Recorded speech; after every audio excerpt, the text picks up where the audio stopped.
So the purpose of this lecture is to talk a little bit about how the individual books that are in the Bible, particularly the Old Testament, got there, and how this Old Testament canon is actually organized. So a little bit of terminology to begin with. The term canon, and when you use that term, use it with one N in the middle, not two, or you have the kind that shoots. Canon with one N in the middle basically refers to a collection of authoritative literature. The word actually meant measuring reed or yardstick, I guess you could say, but the term canon connotes a norm or a standard and a collection of authoritative literature. So when we talk about the canon of the Old Testament, we're talking about the individual books that became part of the Old Testament. Canonization refers to the process by which these books were selected and set apart as being sacred in nature. So you've got the term canon and you've got the term canonization.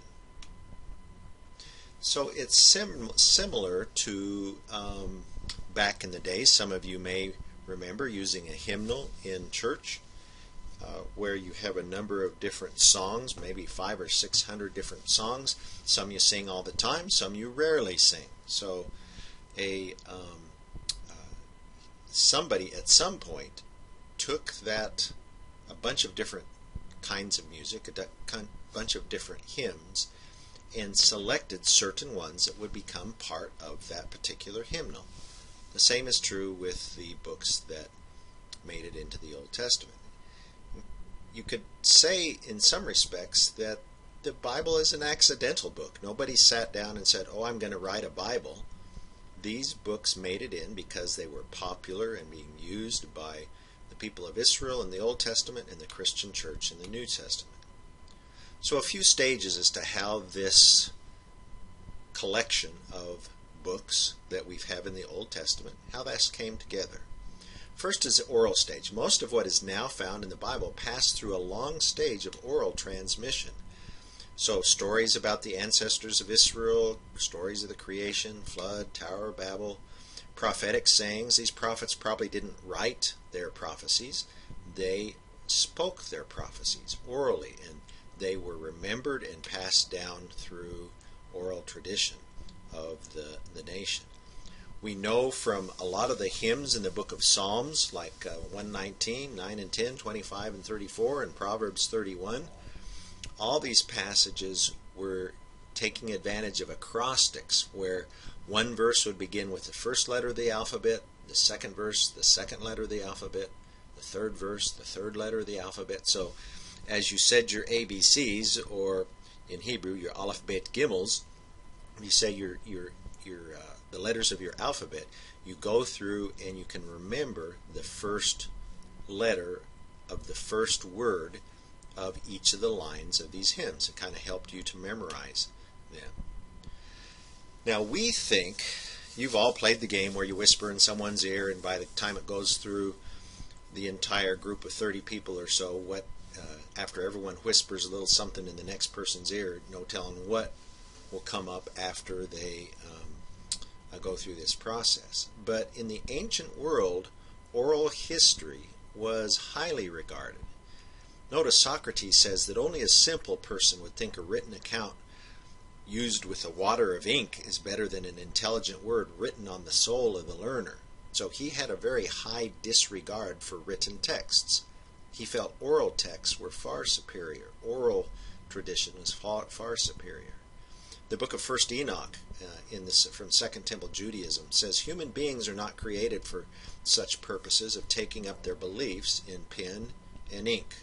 So we have these two recorded traditions, two recorded ideas that support oral history over against written history. So we have the oral stage. Second is the document stage. At some point they decided to write down these traditions. So what causes a culture that is an oral culture to all of a sudden start writing stuff down? Well, in a word, anxiety about change. Okay, so if a culture or a community is afraid of defeat in warfare or a threat to the community's existence, that causes them to begin to record certain things that were passed down orally at first. So, for example, in Alaska,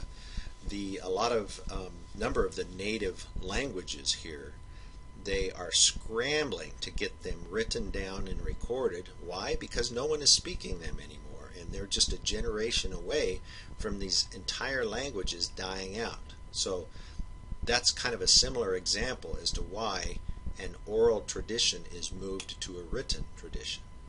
Of course, Christians believe that God's Spirit moved various individuals and groups to record these oral traditions in their written form. So these texts were written typically they didn't just go down to the store and buy paper.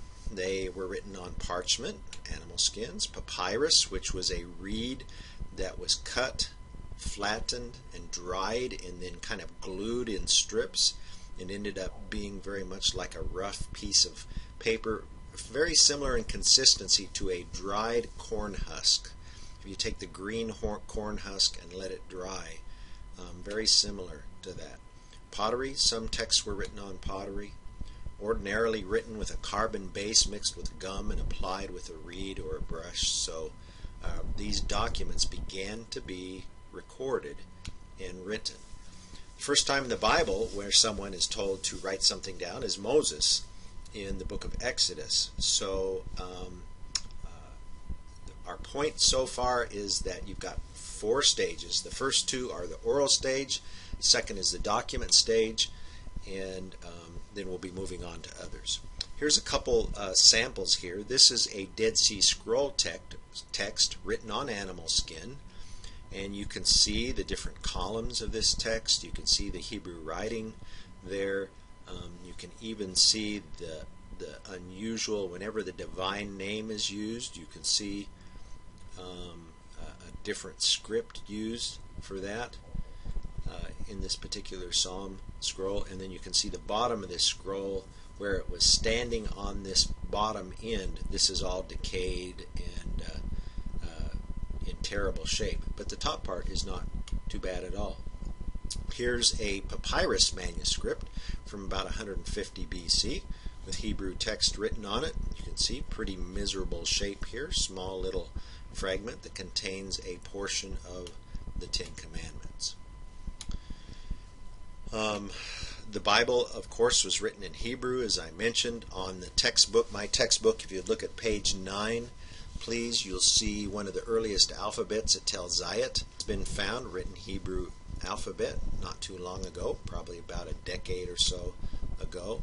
Some passages of the Bible are written in Aramaic, which is a close kissing cousin to the Hebrew language. Those are the passages that are written there. Notice,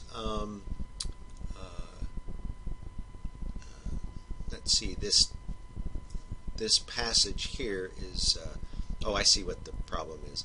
Chapter 2, verse 4 to chapter 7, verse 28 in Daniel. So about 5 chapters of the book of Daniel are in Aramaic. So this should be a colon here instead of a semicolon.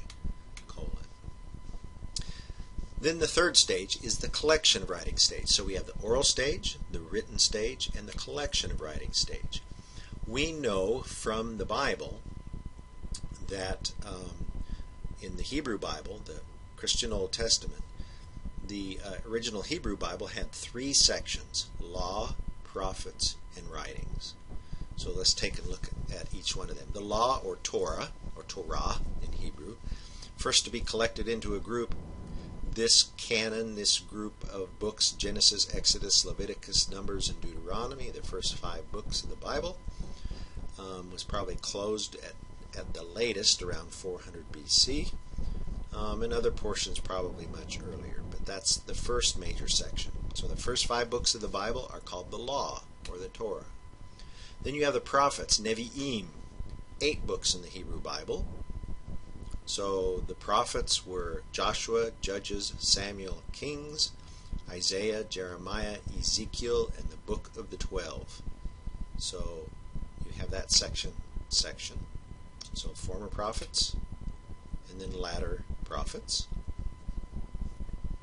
By the way, I move through these lectures pretty quickly, but I give you slides for you to go back and do your study later on. So don't let that discourage you if I'm moving through pretty rapidly. I'm moving through rapidly on purpose. Collection of writing stage, again, we're talking about the third section, so law, prophets, and writings, ketuvim, called the hagiographa or sacred writings. There you have poetic books, you have a bunch of little bitty books combined together in a section of 5 scrolls called the Megalot, so that's Ruth, Lamentations, Esther, Ecclesiastes, and Song of Songs. And then the book of Daniel. And then a few history books, Chronicles and Ezra and Nehemiah. So the important thing, I'm not going to ask you in the midterm what books are in the writings, what books are in the prophets, and what books are in the law.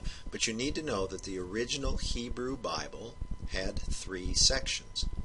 Now this is a little confusing because we've already said that your Christian Old Testament has 4 main sections based on genre. Remember, law, history, poetry, and prophecy. Go back to the first lecture and make sure you catch the difference there. So the Christian Old Testament has 4 sections. The Jewish Bible, the Hebrew Bible, has 3 sections.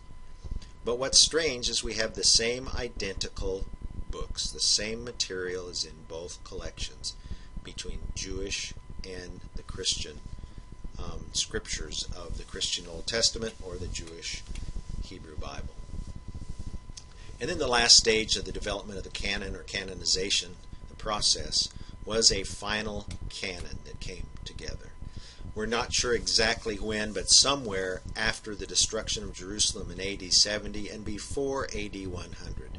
So again, that crisis of threat of extermination of their people caused them not only to make sure this stuff was written down, but to include these books in a sacred, authoritative canon.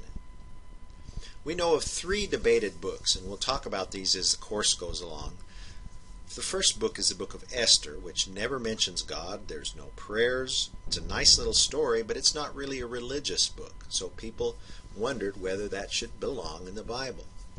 Ecclesiastes, which is a very pessimistic book where the writer of the book says there's no purpose in life, there's no meaning in life, you might as well enjoy this miserable little life you have while you have it, because the fate of the animals and the fate of humans is exactly the same. Everybody's returning to dust, and you might as well enjoy life while you have it.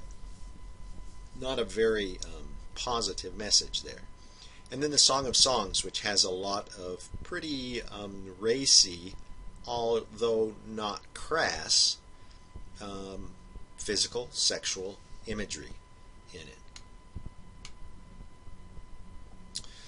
But now we have another dilemma that kind of confuses people. So let me just kind of be blunt and just say that the Protestant Christian Old Testament and the Catholic Christian Old Testament are different.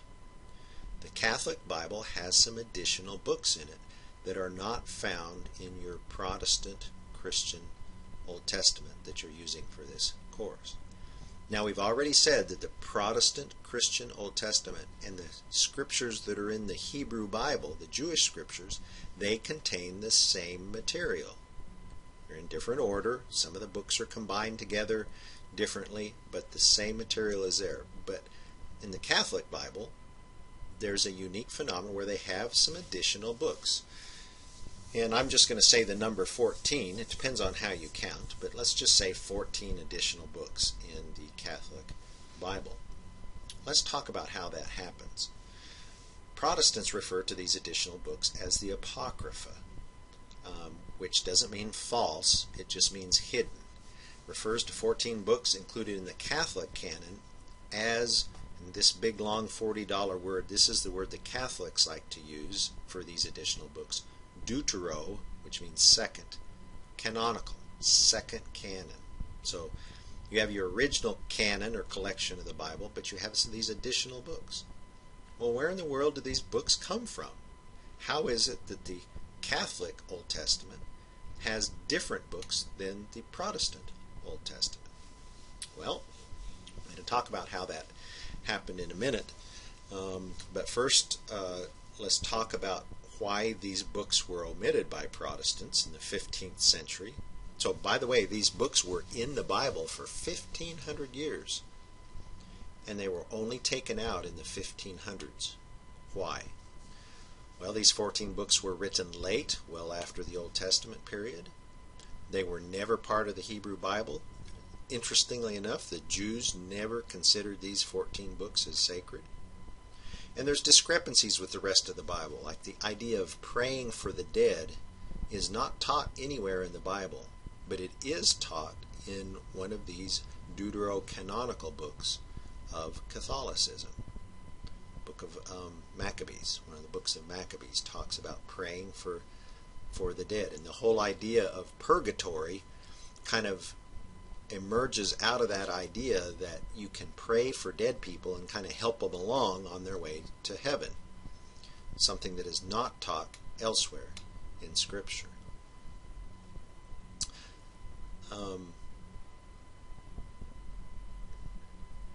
Another term I want to introduce to you, we've talked about canon. Those are the books that are found, a collection of authoritative books. But the text is what's written in that book. So let's say, for example, let's say you have 5 ancient manuscripts of the first book of the Bible, the book of Genesis. Well, what if they all said different things? Maybe slightly different or majorly different. Then you have what's called a textual problem. So the canon refers to the collection of authoritative literature. The text is what is actually written in that literature. See the difference? So while you may have 5 examples of the same book, if they all say different things, you've got a big problem. In fact, they don't historically, but just for the sake of argument, that's the issue of text versus canon. So the standard text of the Hebrew Bible, the Old Testament, is called the Masoretic text. And it's named after these early scribes, I guess you might say, in rabbinical tradition that copied and passed down the sacred text of the Old Testament. These Masoretes lived in the 800s, early 9th century, so about almost 1,000 years, 800 years after Christ. And they took great care to copy and preserve the manuscripts of the Old Testament. So the importance of this Masoretic text is that every single English translation, any translation of the Bible into any language, goes back to this authoritative Masoretic text of the Hebrew Bible. So that's an important term to remember. Now we're going to talk a little bit and kind of go back to this issue of where these 14 books came from. There were other ancient translations of the Old Testament. The Aramaic language had what is called the Targums, which were paraphrases of Old Testament books. But the most important one is this book that is called the Greek Septuagint. Now let's go back and talk about our problem as to how additional books made it into the Old Testament, books that were never included in the Hebrew Bible. Where in the world and how in the world did that happen? Well, some of you may come from families where your parents spoke a different language than you do. The language that you grew up with, some in the home, was not the language that you learned in this country. You know how it happens. The people move here to the U.S. from the home country, and the parents speak the language of the home country, and the kids, they just pick up English pretty much automatically. And maybe for one generation, they will speak the old language in the home, but after that second generation, they're speaking English. And the third generation, for sure, now the danger is that old home language, that mother tongue, there's danger of that passing away. Well, this is what happened to the Jews in North Africa. When Alexander the Great conquered the whole Mediterranean basin, he introduced Greek language and culture to the whole region. And so you had mom and dad, or let's say grandma and grandpa, that spoke Hebrew only. Mom and dad, their kids, spoke a little bit of Hebrew and a little bit of Greek. But the kids spoke nothing but Greek. And so after a generation or two, there came about a need for the Hebrew Bible to be written in a language that people could understand. It's just like us trying to read Hebrew Old Testament today. None of us would be able to read it because we speak and read in English. So when this translation was done, the Greek translation, when it was completed, there were these additional books in this Greek translation. So the obvious implication is that in Alexandria, Egypt, there were these additional books that were seen as authoritative by the Jewish community there in Alexandria, Egypt, that the Palestinian Jewish community or the Babylonian Jewish community did not see these books as authoritative. So that's how you ended up with these books, is the Greek translation was made from the Hebrew 3rd century BC, and when this translation was done, there were additional books that were not part of the original Hebrew Bible. Another term you may have or have not heard of is the Latin Vulgate, which was done in the 4th to 5th century of the Common Era. And then you have English translations, and oddly enough, the first English translation was done by a guy named John Wycliffe, and for his hard work and effort he was thrown in jail, then released, then he died. After his death, his bones were dug up and burned by the church. The reason is they did not want any translations except that Latin Vulgate translation of the Bible. They were worried about the Bible getting into the hands of untrained people that didn't know what to do with it and didn't know how to properly understand it. And so when John Wycliffe translated the Bible into English, the church, the Catholic Church, saw this as a threat to their teaching, to their doctrine, and they condemned him, dug up his bones, and burned him. So translating the Bible is tricky business. Dead Sea Scrolls have been in the news lately because of the discovery of another cave in over Christmas of 2016. So let's talk about the Dead Sea Scrolls. Until 1947, the oldest manuscript of the Old Testament dated to 1,000 years after Christ. Now, just pause and let that sink in. Until 1947, the oldest manuscript of the Old Testament was from 1,000 years after Christ. So we had New Testament manuscripts that were actually older than any of our Old Testament manuscripts. Until 1947, we had New Testament manuscripts older than any Old Testament manuscript. Just said that. And so in 1947, a shepherd boy found a cave filled with jars, and in the jars were leather scrolls. These leather scrolls turned out to be biblical books and some other books as well that were written in the Second Temple period. So these are the Marley Cliffs there. This is Cave 4. One of 11 caves, now 12 caves, but 11 caves where manuscripts were discovered. The 12th cave was discovered December of 2016. In it were broken jars that had once contained manuscripts, but no manuscripts in that particular cave. These scrolls dated from about 150 BC to 100 of the Common Era. So just think back for a minute. Remember what we said was until 1947 the oldest manuscript of the Old Testament was 1,000 years after Christ. So now we have overnight, literally overnight in 1947, the knowledge of the Old Testament went back 1,000 years from 1000 AD to 150 BC. 200 caves were explored in the region, 11 had manuscripts. Virtually every book of the Bible was found except the book of Esther. Over 800 different documents were found, so not just biblical books. So the authenticity of the Dead Sea Scrolls is not in dispute. They took the knowledge of the text of the Old Testament back over 1,000 years and showed that it was very carefully preserved and remarkably